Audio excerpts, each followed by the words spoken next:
You know, sometimes the biggest, most important lessons about things like friendship, they don't come from some textbook. They pop up in a simple text message. Today, we're going to unpack a story that started in a group chat, but it reveals so much about loyalty and the incredible power of unity. There is power in unity. This right here, this is the whole point of what we're talking about today. It sounds simple, right? But this one little sentence becomes a huge dividing line in a friendship, a real test of character that all plays out in a place we all know so well, the group chat. So, our story kicks off with a woman named Gina. And, like a lot of us, she just found herself in a bit of a tight spot. So, she did what you're supposed to do. She reached out to the people she trusted the most, her friends. And this is the message she sent. Such a vulnerable moment, isn't it? Humbly asking for a little help to get through the week. I mean, this is a situation that feels so incredibly real, so relatable. But what happened next? Well, that's what this is all about. Okay, so here's where things take a turn. Another friend in that group, a woman named Siobhan, she goes by Sugar, she actually missed that first message. But when she checked her phone later, it wasn't just Gina's request she saw. Oh no. She saw that the other two friends had started a totally separate secret group chat just to talk about her. And this was their immediate reaction. Not, hey, how can we help, but pure judgment. And listen to that language. This good-paying job. You can just feel the envy dripping off of it. Instead of seeing a friend who needed help, Yasmin and Sarabi saw a chance to tear her down. And then, believe it or not, the betrayal gets even worse. They go from questioning her money to just straight up attacking her character, calling her uppity and private. That's not just an insult.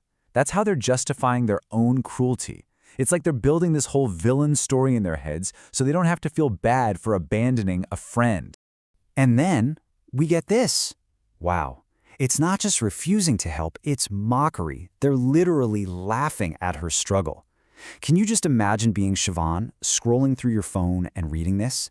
Realizing that the people you call your friends could be this unbelievably cruel when someone is at their lowest point? And this is Siobhan's moment of just terrifying clarity. It just clicks. This isn't just about how they're treating Gina. This is about who they are. If they can do this to her, they can, and they probably will, do it to anyone else in the group, including Siobhan herself. The mask completely slipped off. So Siobhan knew she couldn't just let this go. This wasn't some simple disagreement. This was a deep, fundamental betrayal of what friendship is even supposed to be about. She knew she had to draw a line in the sand, right then and there. And this is where the hypocrisy just becomes jaw-dropping. Siobhan actually reminds them that while they're sitting there gossiping, Gina is the very same person who in the past paid their light bills when they were about to be shut off. The difference between their cruelty and her kindness is just staggering. And Siobhan does not hold back. She hits them with this absolute truth bomb. They are literally using the phones that Gina helped them pay for to talk smack about her. The irony is just as sharp as their ingratitude. So Siobhan acts decisively, no hesitation. She chose loyalty. She screenshotted everything and sent it to Gina, who deserved to know the truth. Then she helped her friend herself. And finally, she cut those toxic ties and blocked the other two. That is what standing in unity looks like. So, you see, this whole thing isn't just about some messy group chat drama. It's a really powerful case study, a perfect example that leads to a much, much bigger idea about what real unity and community should actually feel like. Our source gives us this fantastic definition. A true friend, it's not about being perfect or never needing help. It's about that back and forth. It's about you being the strength for someone else when they're weak, because you know they'll do the same for you. It's the exact opposite of what Yasmin and Sarabi were doing. So Siobhan, the author, she kind of boils it all down to this simple but really effective idea. In any group, any community, you have two basic forces at play.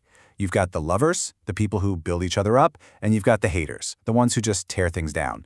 And really, she says, the choice is all about which group you decide you're going to be a part of. But here's the best part. Siobhan didn't just get angry and walk away from the problem. Nope, she decided to build the solution. This whole awful experience actually inspired her to create something new, the Royal Love Community, a group that's literally founded on the principles of support and unity that her so-called friends were missing. And look at who this community is for. This is a vision for a real support system, specifically for people who are often overlooked, or might feel isolated. It's all about taking that negative experience of betrayal and turning it into a positive force for real, genuine connection and help. So we end up right back where we started, with this powerful statement, but now it just carries so much more weight, doesn't it? It's not just a nice phrase anymore, it's a mission statement. It's the core belief that by actually coming together, we can create the support systems that we all really need and deserve. So, as we wrap this up, I'm going to leave you with the same question that the author does. After seeing such a clear difference between tearing someone down and lifting them up, it's a pretty powerful thing to think about. Who in your world, in your life, could use your strength, your loyalty, your unity right now?